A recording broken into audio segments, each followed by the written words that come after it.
In the first Blitz game, Kasparov had white. It was a fluctuating struggle, very tense game, which finally ended in a draw. Probably a fair result. Anand showed in that game that he is a class Blitz player who really had Kasparov worried.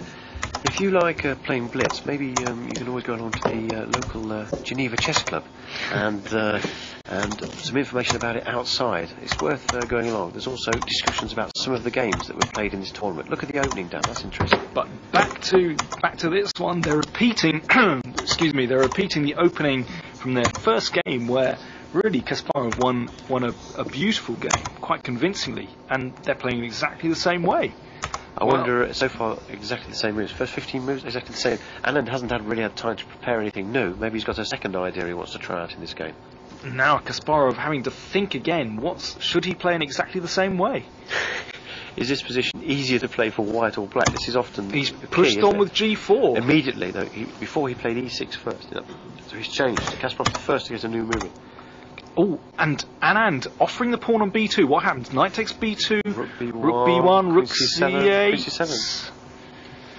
Knight takes B2, Rook B1, Queen C7. Doesn't look too bad for that, does it? Knight D5. No, Rook C8 you can play. Oh, Rook C8. You could have played Rook C8 first, that's true. Yeah, that's another story. Well, okay. Knight takes B2 might have been possible, but Rook C8's a safe move. Anand attempting to improve his play in the first game, but I'm not totally convinced by this. B3 has come all the same. Now, where does Knight move back to? B6. Yeah. Then A3. Ooh. I suppose you're just going for a simple something takes C2 at the moment. So, what do you play? Queen D2 followed by Knight D5. Knight D5. Actually, E6. But now where are you going? B4. The knight is a bit short. Knight's chasing around the board. Yes, it's almost comical how these two knights have been hopping all over the place and nothing else has been happening. But okay, I think this is okay for Anand. Somehow this knight on A3 looks very odd indeed. It's getting critical very quickly. Knight down to D3. What do you think? Knight D3. Maybe then bishop takes D4 and rook takes C2. And it's very risky. You're giving up your black squares for that pawn. Queen's come to E1, defending a knight on B4, trying to hold his position together. And then, well, who's got the worst place? H4, Kasparov advancing those pawns again. Obviously, you can't take an H4 because you lose the knight on D4. I suppose you can play C4 and the knight on A3 might look a bit silly later on. Maybe rook D1, bishop E3. He's trying to play. Well, we're going to get the same structure: pawn down to H3, then G3. That's right. Oh dear. Yeah, let's hope. He's done it. Well, we've almost got the same pawn structure as in that first game, and somehow, I was very sceptical about White's position in that game. Knight B5. You know, Knight B5. This is quite dangerous. Knight takes B5 is possible, with ideas of if the bishop takes A1, knight takes D6 check. If the knight takes B5, there's bishop takes B5, and both white rooks are on prise. So, okay, rook D1. Just bringing this centre. Now look at knight finds a better square. Knight C3. Oh, there's a pin. It's a temporary pin. But this list looks awful. I don't like the way Anand's. Maybe you should play this. This knight on C3 is tremendous, and now the rook on D1 is attacked. The pawn on E4 is attacked. I think Anand's in all kinds of trouble. This is a repeat performance of the first game. Look at Anand's king; it's wide open. I think it was a mistake too. I think you should have sacked the exchange with knight F2 and picked up the G pawn in compensation. Well, I just don't think you should have gone for this opening again. He obviously didn't have a clear improvement. Hold on, there's something happening on the E file, isn't there? On the F file, all sorts of funny things are happening here. Knight F5. Okay, Anand has given up a couple of pawns, just trying to get some play, but it looks desperate. Queen C6. There we go. We got the same mate thread again. Is the same as in the first game. Queen E2, defending against the mate, but this is pretty ugly. Oh, Queen E4. That's a powerful move. Hitting the rook, pinning the bishop. There can be all sorts of exchanges here. Just a rook to F1, rook to F1, and then bishop H6 just wins on the spot. Because oh dear, I think Anand has completely collapsed in this game. I think he should have. Oh, rook F2 is a better square because at least G2 is defended. Knight D5 is horrible. Kasparov dominating the position. That's right. I mean, just a series of exchanges and you've got a very nice ending. There's no longer any problems. Just take it off. Kasparov, take it off. Two pawns up technically winning position. He's Yeah. just exchanging pieces now. It's all over. Put your king on a square like. What's the queen takes g4? What's he overlooked? This is incredible. The queen on g4 attacking the rook on c8. Now black's queen is attacked on e3. White should have played. No, Wait a second, queen. The black queen moves back. Queen check. King he's up. castled. He's castled. He's Oh, sacking he's his queen. castled, sacking his queen. He should have played knight takes e3. And then he got the technical position. Queen takes e3 was just 2 laps. There's a lapse. Well, that's Kasparov's got a big extraordinary. advantage on the clock, but suddenly.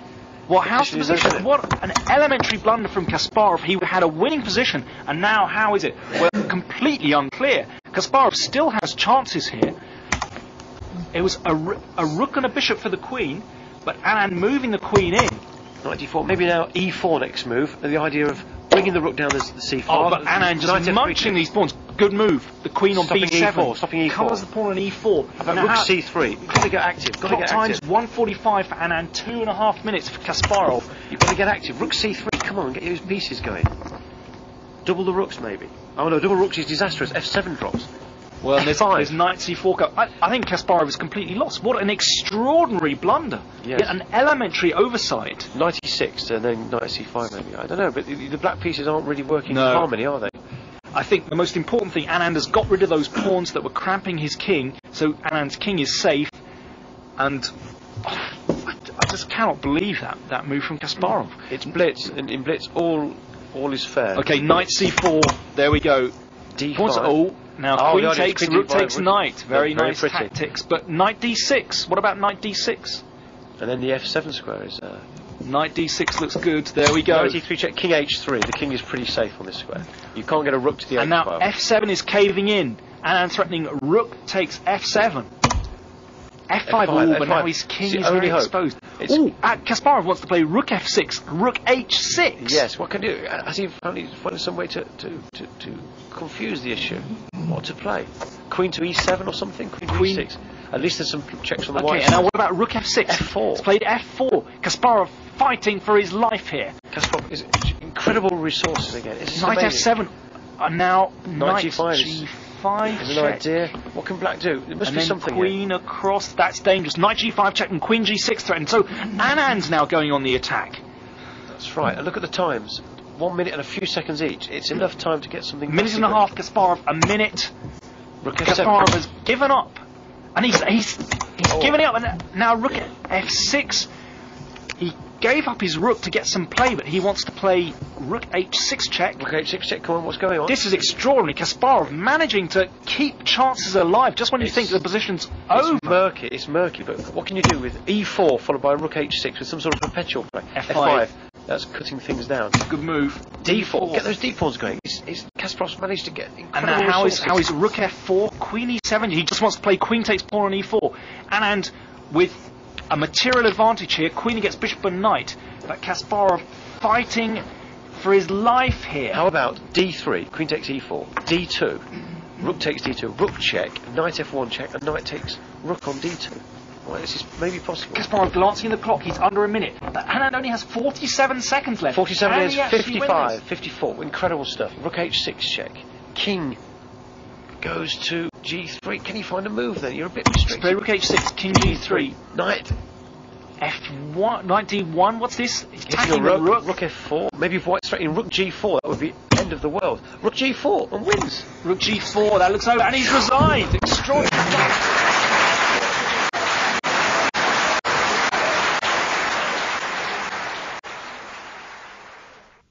Let's just go back to that critical position in the final game.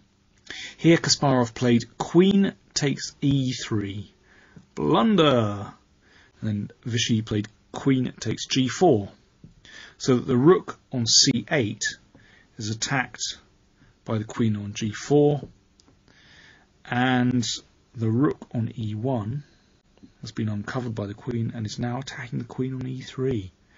So something had to give, and that's why Kasparov gave up his queen.